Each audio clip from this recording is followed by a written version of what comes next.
Hey everybody, so I'm Craven, as you know, and I need your thoughts.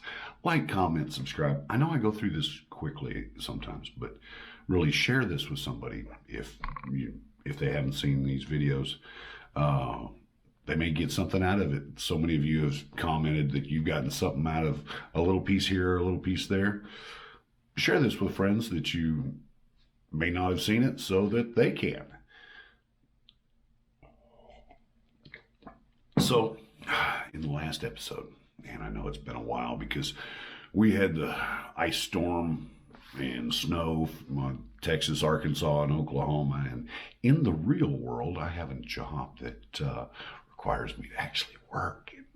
So I was pulling 18, sometimes 20-hour days during that time period and just could not sit down and make a video that would have made any sense. Probably I would have been kind of incoherent. But anyway, so here we are. We were talking about the general store. Now, what do you have to have for a general store? You have to have supplies. You have to fill up your general store.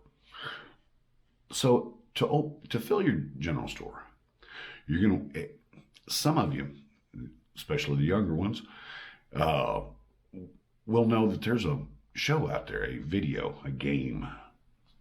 Maybe I'm still not quite coherent yet, but there's a game out there called Fallout. It's a whole series of games after an apocalyptic event and blah, blah, blah, blah.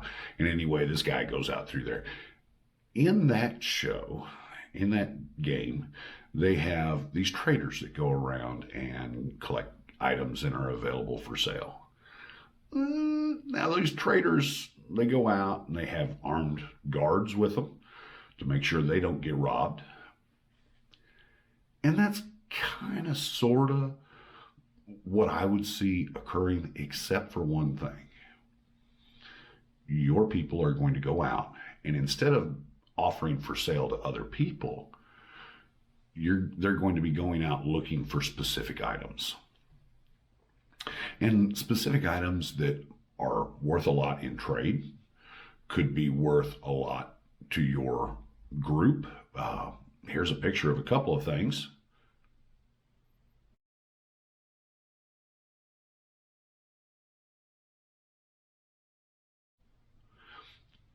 That's a standby system. That's out there. It's after a rule of law thing there isn't any. Nobody's going to be looking for somebody taking something like that. Now, I wish to state that I would wait until the last minute to send out groups. Now, imagine 9 months into a grid down situation. Let's just take that for example, okay? Because, a grid down situation, you could easily end up with going out, breaking laws, and then have the electric come back on. Civilization comes back. If we learned anything from Kosovo and Herzegovina, there were people that were making lists of laws that were broken and who broke them. After the conflict was over, a large number of people were given blanket amnesty, but there were other people that either politically didn't have the clout or whatever else that did not get that amnesty. So after the rule of law came back to that area of Yugoslavia, former Yugoslavia, these people got locked up and put in jail because the rule of law came back. That is what you need to make sure you don't send out groups to go break laws. You don't break any laws until you know that this is just absolutely the end.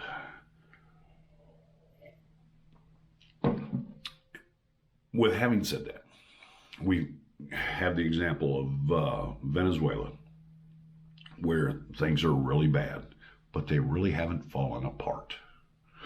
The government's still in charge.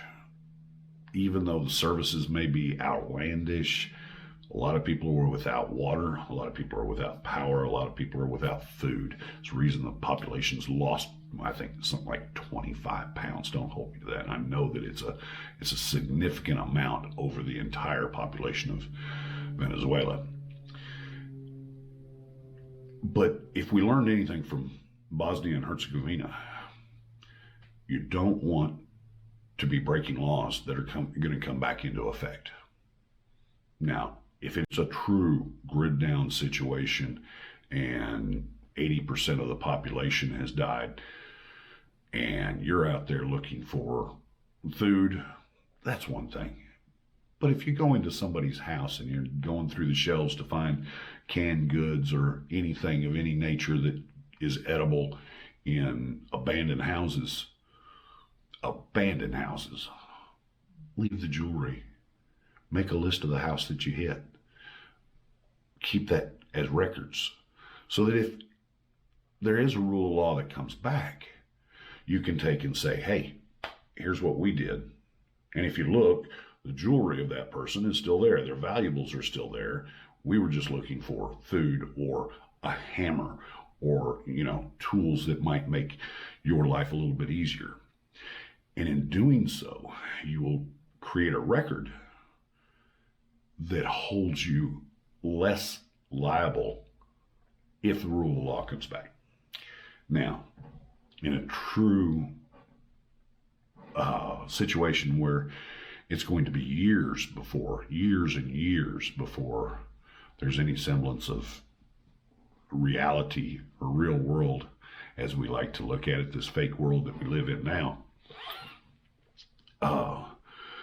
then you need to go with what you can sleep with. I wouldn't suggest breaking any laws. I would try and stay as above board as possible, but that's as possible.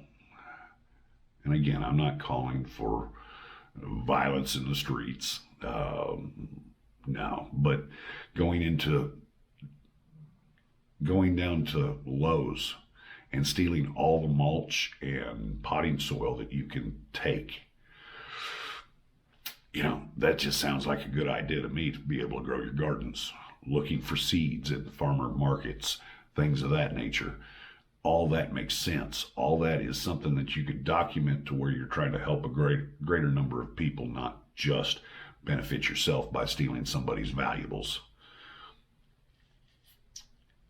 And in doing so, if it does stay that way, your group will be known as an honorable group, and there may be something in the future where a person's word has meaning again.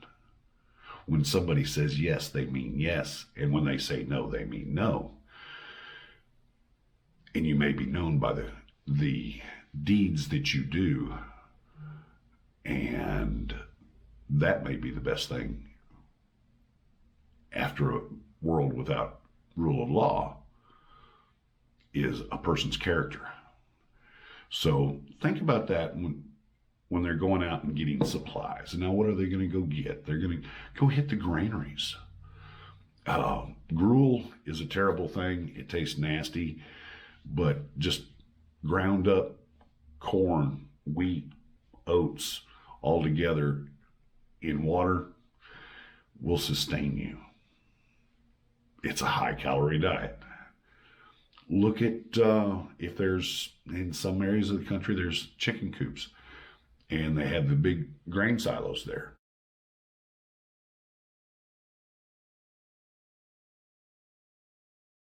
Hit those, see if there's any grain left inside those that didn't get fed to the chickens, that are all gone at this point.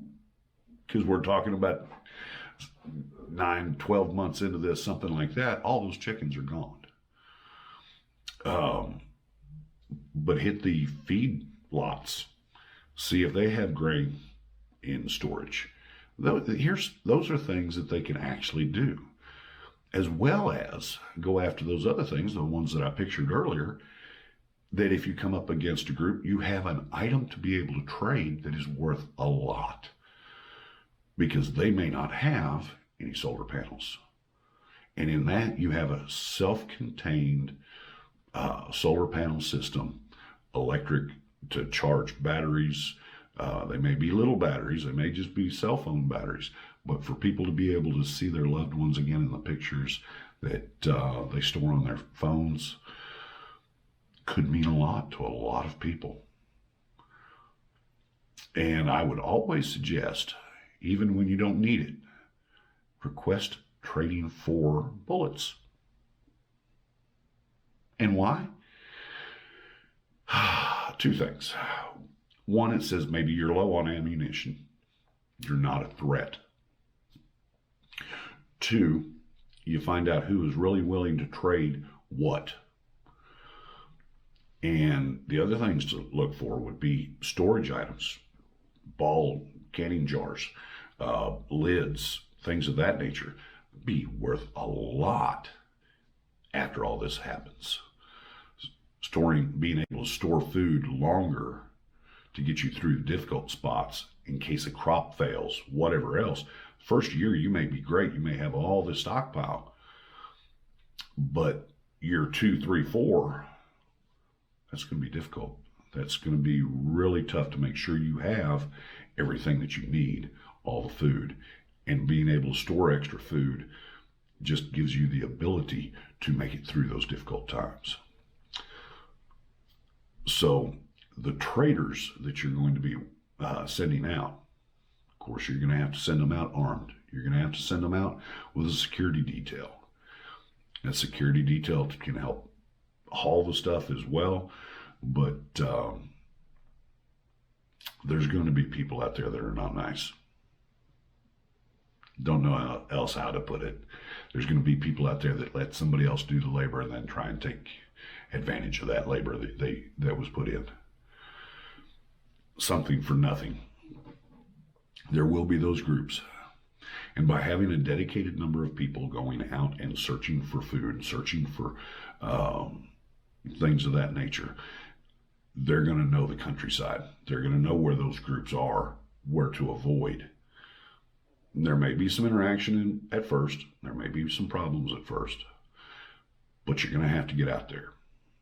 You're going to have to put things back together so that we have a livable area again in our group. And that would be what you guys make of it. But still have to go out and you have to get extra supplies. There are certain things that you do not have. There are certain things that you do not have enough of. And you don't know what those are going to be, and I don't know what those are going to be until everything falls apart.